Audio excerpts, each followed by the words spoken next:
Барлықтарыңызға сәлем. Біз алдыңғы сабақта Telegram бот жасау үшін қандай құралдар керек және Telegram боттың қызметтері қандай барлығын кішігірім түсіндіріп өттік. Енді біз қазір практикаға көшейік. Мен сіздерге ең бірінші қалай ботты создать ету керек, соны көрсетіп өтейін. Ең бірінші Telegramға кіріп, bot father деп жазамыз сізде жолағына. Дәл осы аккаунтқа кіріп, start кнопкасын басамыз. Бізде осы жерде мәзір шығарып берді. Мен осы жерде маңызды заттарды түсіндіріп өтейін. Бізге керек ең бірінші new bot.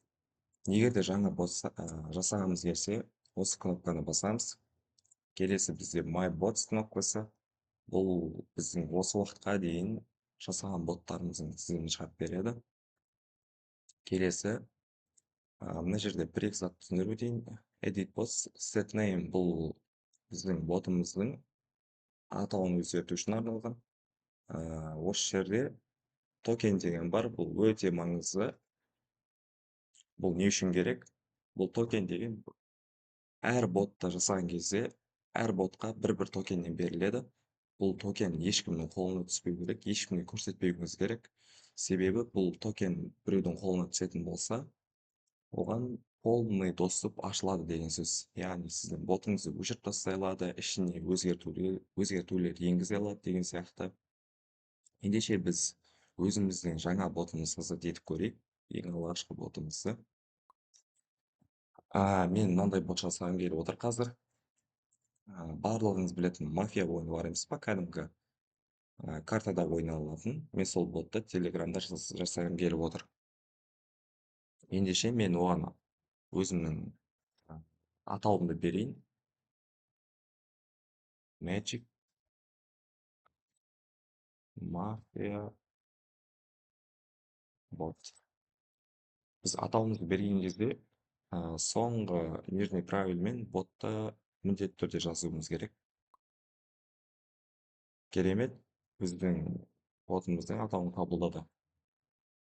Ендеше тағы да ботымызға юзернейм беру керек.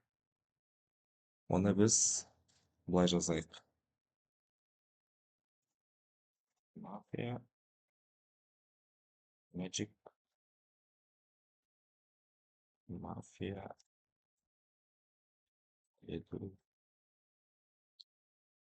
бот. Керемет, біздің юзернеймді қабылдады. Ендеше бізде осы жерде екі маңызды заттар бар. Біріншісі бұл біздің ботымызға ссылка.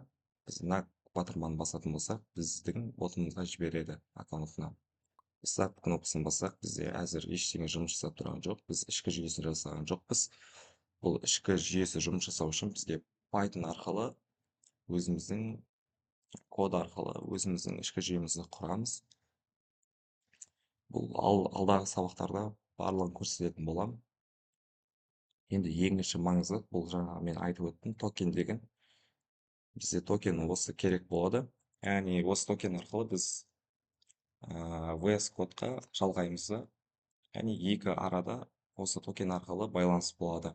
Бұл ешкімнің қолына түспеу керек, өте маңызды зат. Ендеше бізде қазір бот создать етілді. Ал келесі сабақта біз осы ботымыздың ішкі жүйесін құратын боламыз.